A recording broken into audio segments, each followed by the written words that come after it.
भारतीय रेलवे ने यात्री किराए में बदलाव किया है जो लागू हो गया है। आपको बता दें कि रेलवे ने इसे किराया वृद्धि की बजाय किराए का युक्तिकरण कहा है। अच्छी खबर यह है कि रोजमर्रा के यात्रियों और छोटी दूरी का सफर करने वालों को इस बदलाव से कोई नुकसान नहीं होगा, लेकिन लंबी दूरी की यात्रा अब थोड़ी महंगी पड़ने वाली है। रेलवे ने स्पष्ट किया है कि द्वितीय श्रेणी ऑर्डिनरी ट्रेनों के किराए में 215 किलोमीटर तक कोई बढ़ोतरी नहीं की गई है। 216 से 2250 किलोमीटर तक किराए में 5 रुपए से 20 रुपए तक की बढ़ोतरी की गई है। स्लीपर क्लास में 1 पैसे प्रति किलोमीटर और एसी क्लास में 2 पैसे प्रति किलोमीटर किराया बढ़ाया गया है। किराया बढ़ाने के पीछे की सबसे बड़ी वजह रेलवे का बढ़ता हुआ खर्च है। पिछले 1 दशक में रेलवे ने अपने नेटवर्क और ऑपरेशंस का काफी ज्यादा विस्तार किया है, जिससे मैन पावर यानी कि कर्मचारियों की संख्या और उन पर होने वाले खर्च में भारी इजाफा हुआ है।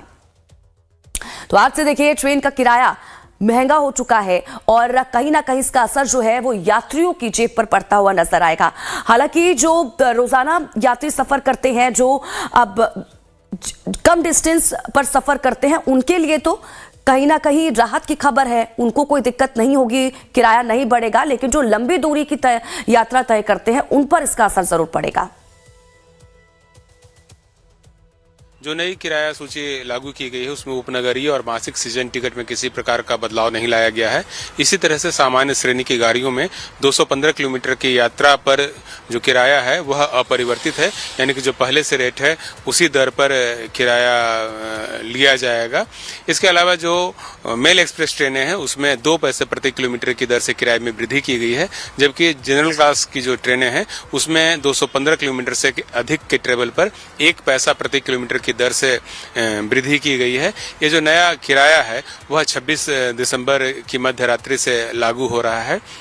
जिन यात्रियों ने अपना टिकट 25 दिसंबर को या उससे पहले बनवाया है उन पर यह बढ़ा हुआ किराया लागू नहीं होगा, यानी उनसे किसी प्रकार का फेयर डिफरेंस नहीं लिया जाएगा।